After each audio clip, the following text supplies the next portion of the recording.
Hello and welcome. আমি অমরেন্দ্র ঘোষ আর তোমরা দেখছো লেখাপড়া ইউটিউব চ্যানেল।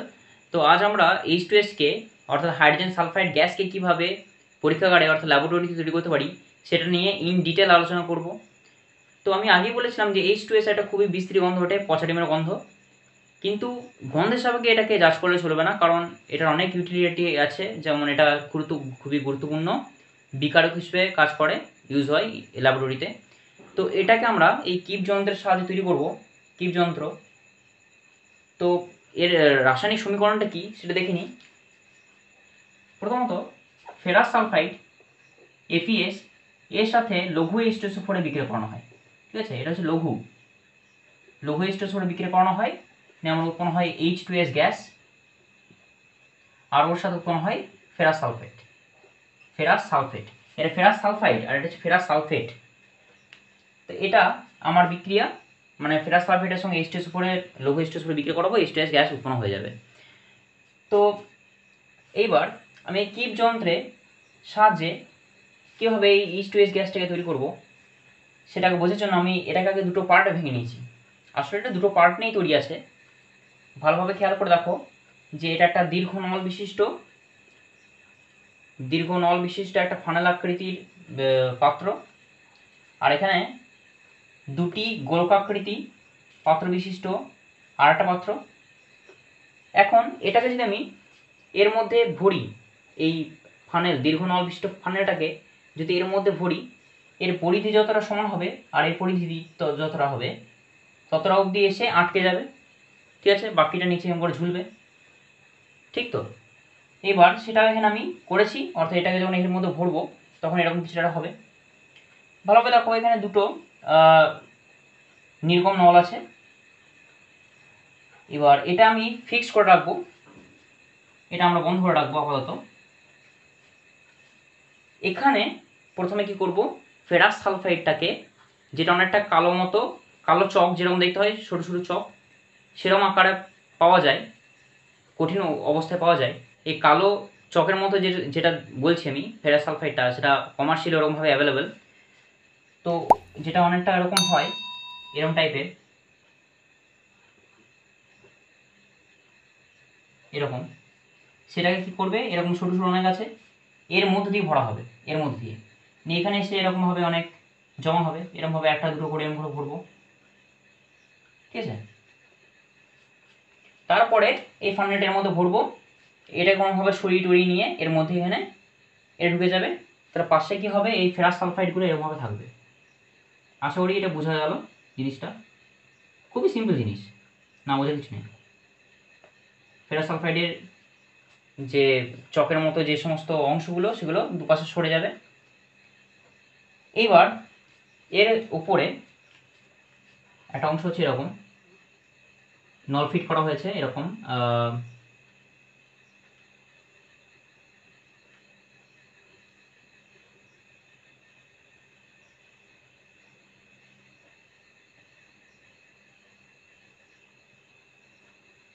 এরকমভাবে টেরিয়ে বেঁকিয়ে নলটাকে নিয়ে যাওয়া হয়েছে কেন, এটার অবশ্য নিশ্চয় কোনো কারণ থাকবে, অবশ্যই আছে, সেটা আমরা একটু পরেই জানবো।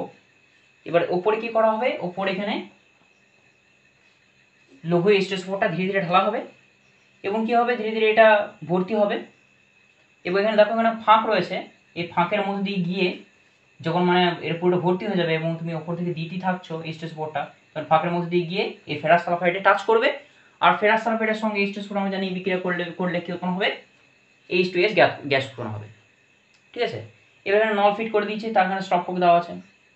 স্টপ কোডে যখন খোলা থাকবে তখন H2S গ্যাস যেটা উৎপন্ন হয়েছে এখানে, আচ্ছা H2S গ্যাসটা যেখানে উৎপন্ন হয়েছে সেগুলো কি হবে, এর মধ্যে দিয়ে চলে যাবে, নিয়ে এর মধ্যে দিয়ে পাইপের মধ্যে দিয়ে গিয়ে এবার আমাদের কালেক্ট করতে হবে। কালেক্ট করবো কিসে, সেটা আমি কোনো পাত্রের মধ্যে জল আছে, সেই জলের মধ্যে আমি কালেক্ট করতে পারি। ঠিক আছে, জলের মধ্যে দ্রবীভূত হয়, ডিজলভ হয় H2Sটা। তো এইবার আমি যদি স্টপ ককটা বন্ধ করে দিলাম, যখন আমি বন্ধ করে দেবো স্টপ ককটা, তখন কী হবে, মানে স্টপ ককটা বন্ধ করবো কেন, কারণ আমার যখন প্রয়োজন হবে তখনই কিন্তু আমি এই কিপ যন্ত্রের সাহায্যে H2Sটা তৈরি করে নেবো, যখন দরকার হবে। যখন দরকার হবে না তখন সিম্পলি এটা বন্ধ করে দিতে হবে, স্বাভাবিক ব্যাপার। তো তখন আমি বন্ধ করে দিলাম। তখন এখানে H2S গ্যাসটা যে পরিমাণে তৈরি হোক না কেন সেটা একটা প্রেশার ক্রিয়েট করবে, একটা চাপ বাড়াবে। চাপ বাড়ালে আগে থেকে যে পরিমাণ এখানে H2SO4টা উঠেছিল, এখানে আগে থেকে যে পরিমাণ H2SO4টা উঠেছিল এখানে, সেটা এই চাপ প্রয়োগের ফলে আবার নিচে নেমে চলে আসবে। H2SO4গুলো নিচে নেমে আসার ফলে সেই চাপটাকে মিনিমাইজ করার জন্য এর ওপর দিকেও H2SO4টা ঠেলবে, নিয়ে একে ঠেলে ওপর দিকে তোলার চেষ্টা করবে। ঠিক আছে, তাহলে এই রকমভাবে যদি আমি টেরি বেঁকিয়ে যদি না দিতাম এই নলটা, তাহলে কি হতো, H2SO4টা এরকম করে এসে উপচে পড়তো বাইরে। কিন্তু এরকমভাবে টেরি বেঁকিয়ে নলটা দেওয়ার ফলে আমরা এটা সিউরিটি পেয়ে যাচ্ছি যে হ্যাঁ এটা উপচে পড়বে না। ঠিক আছে, উপচে পড়বে না, একটা নির্দিষ্ট হাইটে পর্যন্ত এসে H2SO4টা এসে থেমে যাবে। ঠিক আছে, তো এই কিপ যন্ত্রের সাহায্যে আমরা এরকমভাবে H2Sটা প্রিপেয়ার করতে পারছি। এবার আমাদের H2S অর্থাৎ হাইড্রোজেন সালফাইড গ্যাসের কতগুলো রাসায়নিক ধর্ম জানতে হবে। ভৌত ধর্ম তো আমরা অলরেডি জানি, পছন্দের মতো গন্ধ ওঠে, তারপরে এটা বর্ণহীন হয় অর্থাৎ কালারলেস পাই। ঠিক আছে, আর এটা বায়ুর তুলনায় ভারী হয়, 1.2 গুণ মানে 1.2 গুণ ভারী হয় বায়ুর তুলনায়।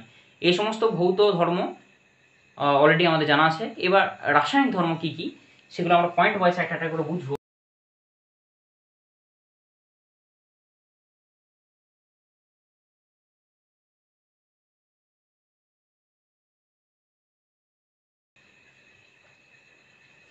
তো মেইনলি আমাদের 5টা রাসায়নিক ধর্ম ভালোভাবে বুঝতে হবে। প্রথম হচ্ছে ক্ষারের সঙ্গে বিক্রিয়া। ক্ষারের সঙ্গে বিক্রিয়া করছে বা ক্ষারের সঙ্গে বিক্রিয়া করবে, তার মানে এটা নিশ্চয়ই অ্যাসিড হবে। তো প্রথম পয়েন্টটা ক্ষারের সঙ্গে বিক্রিয়া। H2S এই যদি একটা জলীয় দ্রবণ নিই, H2S এর একটা জলীয় দ্রবণ, সেখানে যদি আমি একটা এটা H2S এর জলীয় দ্রবণ, এর মধ্যে যদি আমি একটা নীল লিটমাস পেপার ডোবাই, সেটা কি হয়ে যাবে, যতটা ডোবাবো সেটা লাল হয়ে যাবে। এবার লাল আমার মানে পেন নেই, লাল কালারের পেন নেই, তাহলে আমি এটা কালো দিয়ে দেখাচ্ছি, এটা লাল হয়ে আছে। ঠিক আছে, তো তার মানে আমি বুঝতে পারি যে H2S এর জলীয় দ্রবণটা হচ্ছে আম্লিক অর্থাৎ অ্যাসিডিক। এবার H2S কে বলা হয় দ্বিক্ষারীয় অ্যাসিড। দ্বিক্ষারীয় কেন? H2Sটা এরকমভাবে ভাঙতে পারে, একটা H প্লাসে ভাঙতে পারে, একটা H প্লাস ওর সঙ্গে SH মাইনাস, আবার পরে H2Sটা এরকমভাবে ভাঙতে পারে 2H plus plus S2 minus. যেহেতু একবার H প্লাস আর SH মাইনাস ভাঙছে, আবার 2H প্লাস এবং S2 মাইনাস ভাঙছে, তাই এটাকে বলছি দ্বিক্ষারীয় অ্যাসিড। ঠিক আছে, H2S হচ্ছে একটা দ্বিক্ষারীয় অ্যাসিড। তো এটার একটা উদাহরণ নেওয়া যেতে পারে, যেমন NaOH এর সঙ্গে, NaOH একটা ক্ষার অবশ্যই, অ্যাসিড ক্ষারের সঙ্গে বিক্রিয়া করে, অ্যাসিড অ্যাসিডের সঙ্গে তো বিক্রিয়া করবে না। NaOH একটা হচ্ছে ক্ষার, তো ক্ষারের সঙ্গে অবশ্যই H2Sটা বিক্রিয়া করবে, নিয়ে উৎপন্ন করবে NaSH। NaSH ওর সঙ্গে উৎপন্ন হবে এখনো জল। এই NaSH এটা হচ্ছে একটা আম্লিক লবণ, এর নাম হচ্ছে সোডিয়াম বাইসালফাইড। Sodium bisulphide. আবার যদি 2 NaOH নিই, 2 NaOH নিই, ওর সঙ্গে যদি H2S এর বিক্রিয়া করায়, তাহলে আমরা অলরেডি জানি যে H2S যেমন H প্লাস SH মাইনাসে ভাঙতে পারে, সেরকম H2Sটা 2H প্লাস আর S2 মাইনাসও ভাঙতে পারে। তাহলে সেই ক্ষেত্রে এটা হবে Na2S প্লাস Na2S, এখানে দুটো OH, এখানে একটা H2, তাহলে 2H2। তাহলে ভালোভাবে দেখো, এখানে NaOH ছিল, H2S এর সঙ্গে বিক্রিয়া করলো, NaHSH উৎপন্ন হয়েছে, NaHS উৎপন্ন হয়েছে, ওর সঙ্গে জল উৎপন্ন হয়েছে। এখানে H2Sটা একটা হাইড্রোজেন মানে একটা H প্লাস যে ত্যাগ করলো, সেই H প্লাসটা এখানে OH এর সঙ্গে যুক্ত হয়ে H2 হয়েছে, আর এখানে যে Na প্লাসটা আর এখানে SH মাইনাসটা যুক্ত হয়ে NaSH HS উৎপন্ন করেছে। একদম ঠিক একই রকমভাবে যখন H2Sটা 2H প্লাস আর S2 মাইনাসে ভাঙবে, তখন এই বিক্রিয়াটা ঘটতে দেখা যাবে। তো এটা গেল আমার ক্ষারের সঙ্গে বিক্রিয়া। নেক্সট পয়েন্ট হচ্ছে অক্সিজেন অক্সিজেনের সাথে বিক্রিয়া।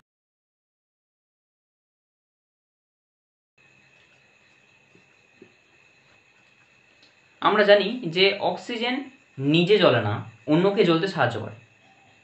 আবার হাইড্রোজেন সালফাইড অর্থাৎ H2S নিজে জ্বলে, তো অন্যকে জ্বলতে সাহায্য করে না।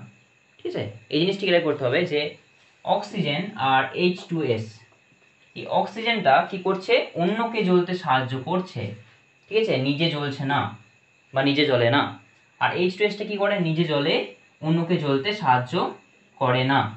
ঠিক আছে, তাহলে এরকম ভাবো যে আমি যদি অক্সিজেন হয়, আমার পাশে যদি একটা H2S থাকে, তাহলে আমি নিজে জ্বলবো না, আমি অন্য কাউকে জ্বলতে সাহায্য করব। আর সে অন্য কাউকে জ্বলতে সাহায্য করবে না, নিজে জ্বলবে। তাহলে অক্সিজেনের সংস্পর্শে যখন H2S আসবে, তো স্বাভাবিকভাবেই অক্সিজেনটা H2S-কে জ্বলতে সাহায্য করবে এবং H2S জ্বলবে স্বাভাবিকভাবে। ঠিক আছে, তো কি হয় বিক্রিয়াটা,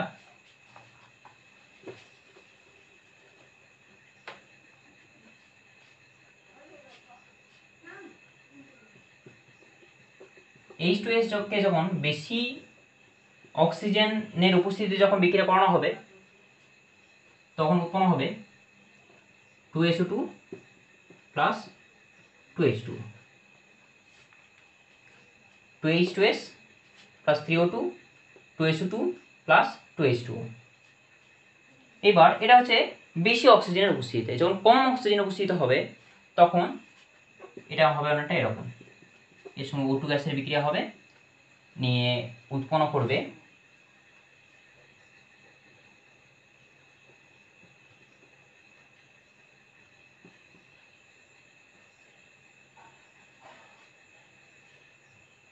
এবার এটা ব্যালেন্স নয়, ব্যালেন্স করে নিচ্ছি, এটা 2 সালফার। আসলে এটা ব্যালেন্স হয়ে গেছে, 2H2S plus O2, 2H2 plus 2 sulphur. তাহলে এটা হচ্ছে কম অক্সিজেন উপস্থিতিতে H2S এর সঙ্গে বিক্রিয়া করে উৎপন্ন হচ্ছে দুনো জল আর দুনো ধাতব সালফার। কেটে গেল অক্সিজেনের সাথে বিক্রিয়া। এবার নেক্সট পয়েন্ট আমাদের যেটা আসছে সেটা হচ্ছে বিজারণ ধর্ম, যেটা খুব ইম্পর্টেন্ট এবং খুবই ইন্টারেস্টিং। আমি অলরেডি জারণ বিজারণ বিক্রিয়া সম্পর্কে একটা খুবই ভালো ভিডিও বানিয়ে রেখেছি, তো ওই ভিডিওটি গিয়ে দেখো, তোমাদের জারণ বিজারণ বিক্রিয়া সম্পর্কে ধারণাটা খুবই ক্লিয়ার হয়ে যাবে, কনসেপ্টটা ক্লিয়ার হয়ে যাবে। তো এই জারণ ধর্ম, বিজারণ ধর্ম, জারক পথ, বিজারক পথ, এই সমস্ত কিছু আমি ওই ভিডিওতে অলরেডি ডিসকাস করেছি। এবার H2S এর কী করে না, নিজে জারণ হয়। ঠিক আছে, H2S এর নিজে জারণ হয়। আর যার জারণ হয়, আমি বলেইছি যে যার জারণ হয় সে আসলে একটা বিজারক পথ হিসেবে কাজ করে। এবার H2S এর জারণ হয় কেন, কারণ সালফারের -2 জারণ অবস্থা আছে, আর সালফার -2, -1, 0, +1, +2, +3 এরকম করে +6 পর্যন্ত জারণ অবস্থা প্রদর্শন করতে পারে, +6 পর্যন্ত। এবারে সর্বনিম্ন জারণ অবস্থা হচ্ছে -2। এই যদি ইলেকট্রন ত্যাগ করে, তাহলে শিফটিংটা কোন দিকে হবে, ডান দিকে, পজিটিভের দিকে। ইলেকট্রন গ্রহণ তো করার কোনো অপশন নেই, কারণ -2 হচ্ছে এর মিনিমাম জারণ অবস্থা, যেটা অলরেডি এখানে H2S আছে। তাহলে অবশ্যই ইলেকট্রন ত্যাগ করতে হবে, ইলেকট্রন ত্যাগ করলে ডান দিক শিফটিং হবে, অর্থাৎ জারণ অবস্থা পজিটিভের দিকে যাবে। ঠিক আছে, তাহলে এর মানে হচ্ছে যে জারণ হবে, এটা ক্লিয়ার। তো H2S এর সঙ্গে যদি আমি পটাশিয়াম ডাইক্রোমেটের অ্যাসিডিক অর্থাৎ আম্লিক যদি একটা দ্রবণের মধ্যে চালনা করি, যেটা কিছুটা এরকম হয়, আচ্ছা এটা মুছে দিই।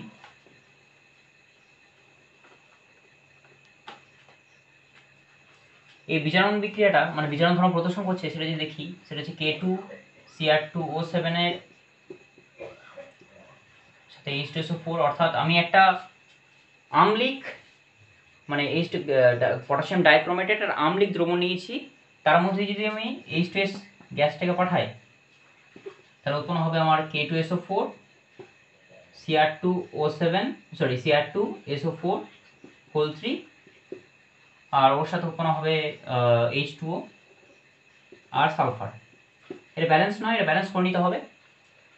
4H2SO4, 3H2S, আর এখানে হচ্ছে 7H2O, আর এখানে 3S। এটা মুখস্থ করতে হবে, কিছু করার নেই, এটা এরকমভাবে মুখস্থ করে রাখতে হবে। তো এরকমভাবে কী হচ্ছে না, এখানে এখানে H2S কি করে, H2S বলেছিলাম আমি অন্য বিজারণ ঘটায়, অন্যকে বিজারিত করে, ঠিক আছে। নিজে জারণ হয়, নিজে জারিত হয়, কিন্তু অন্যকে বিজারিত করে। তাহলে এটা একটা বিজারিত দ্রব্য হিসেবে কাজ করে। এখানে ক্রোমিয়াম আগে +6-এ থাকে, পরে ক্রোমিয়ামটা +3-তে হয়, তাহলে কি করে, যে ইলেকট্রনটা H2S ত্যাগ করলো, মানে সালফারটা ত্যাগ করলো, সেটা ক্রোমিয়ামকে দেয়, নিয়ে জারণ অবস্থাটা কমিয়ে দেয়, +3-তে করে দেয়, ঠিক আছে। তেরা মুছে দিচ্ছি।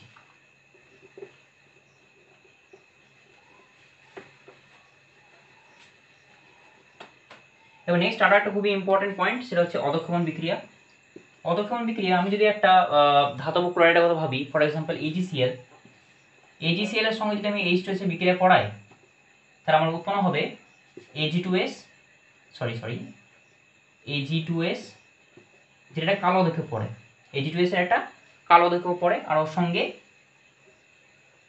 2HCl উৎপন্ন হয়। এবার এটা ব্যালেন্স নয়, ব্যালেন্স করতে গেলে 2 দিয়ে দিতে হবে, তাহলে হয়ে গেল, ঠিক আছে। তাহলে 2AgCl প্লাস H2S থেকে উৎপন্ন হবে একটা কালো দক্ষ বিশিষ্ট Ag2S, আর সঙ্গে 2HCl উৎপন্ন হবে। এবার একটা খুবই ভালো এখান থেকে এক্সাম্পল নেওয়া যেতে পারে, যে আমি যদি AgCl নয়, আগের AgCl দেখেছিলাম, আমি যদি Ag দেখি, অর্থাৎ রূপোকে যদি আমি দীর্ঘদিন কোনো একটা রূপোর কোনো পথকে দীর্ঘদিন ধরে যদি আমি খোলা বাতাসে রেখে দিই, তাহলে সেক্ষেত্রে দেখা যাবে একটা সময় পরে তার উপরে কালো কালো কালো আস্তরণ পড়েছে। এই কালো কালো আস্তরণটা কেন আসছে, কারণ বাতাসের মধ্যে যে অল্প পরিমাণ H2S আছে, যাই থাকুক অল্প পরিমাণ আছে, সেই H2Sটা এই রূপোর সঙ্গে বিক্রিয়া করে উৎপন্ন করে Ag2S।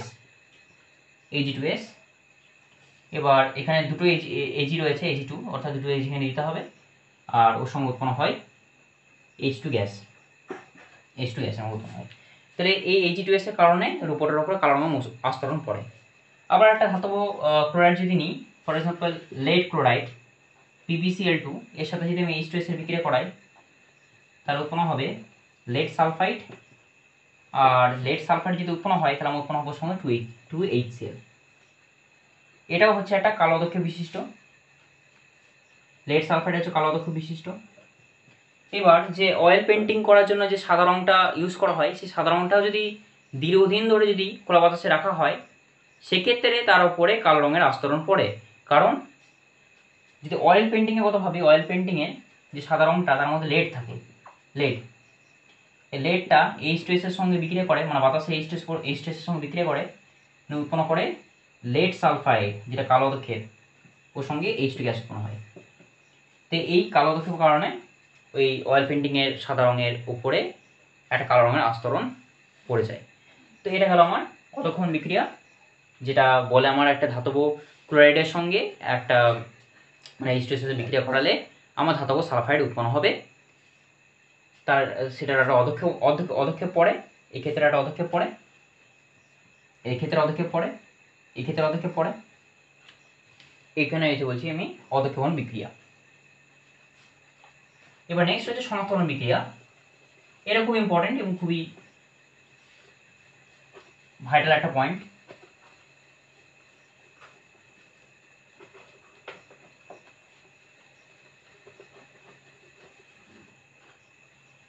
শনাক্তকরণ বিক্রিয়া আমি চিনব কীভাবে H2S-টাকে? H2S-টাকে কে বলবো আমি এর গন্ধ শুকে চিনে নেবো, সেরকম গন্ধ তো অন্য কোনো একটা পদার্থ থাকতে পারে, ঠিক আছে। তাহলে আমি বলবো কি যে ওইটাই H2S, এরকম বলা যাবে? আমাকে উইথ সিউরিটি বলতে হবে যে হ্যাঁ এটাই H2S। তাহলে সেক্ষেত্রে আমাকে রাসায়নিক পরীক্ষা বা কেমিক্যাল রিয়াকশনের সাহায্য নিতে হবে, রাসায়নিক বিক্রিয়ার সাহায্য নিতে হবে। একটা খুবই মানে ব্যবহার করা হয় যেটা, সেটা হচ্ছে সোডিয়াম নাইট্রোক্লোরাইড। এরকম দেখতে হয়, যেটা Na2Fe, Fe, Cn, তার হোল 5 NO, এটা হচ্ছে সোডিয়াম নাইট্রোক্লোরাইড। এর দ্রবণের মধ্যে দিয়ে যদি আমি এই H2S-টাকে চালানো করি, তাহলে এর সাথে বিক্রিয়া হবে, নিয়ে উৎপন্ন করবে একটা বেগুনি বর্ণের যৌগ, জটিল যৌগ, যেটা আমি এখানে আঁকিনি, ওই গঠনটা দেখাইনি, কারণ এটা বেশি তোমাদের পক্ষে জটিল হয়ে যাবে, জটিল যৌগ জটিল হয়ে যাবে। তাহলে আমি যেটা মনে রাখা দরকার, যেটা বলবো মনে রাখতে হবে, সেটা হচ্ছে সোডিয়াম নাইট্রোক্সাইডের গঠনটা মনে রাখতে হবে। আর H2S এর সঙ্গে বিক্রিয়া করছে, নিয়ে একটা বেগুনি বর্ণের জলীয় যৌগ তৈরি করছে। সেখান থেকে আমি বলতে পারবো হ্যাঁ বেগুনি রঙের বর্ণ তৈরি করছে, তাহলে হ্যাঁ তাহলে এটা হচ্ছে H2S।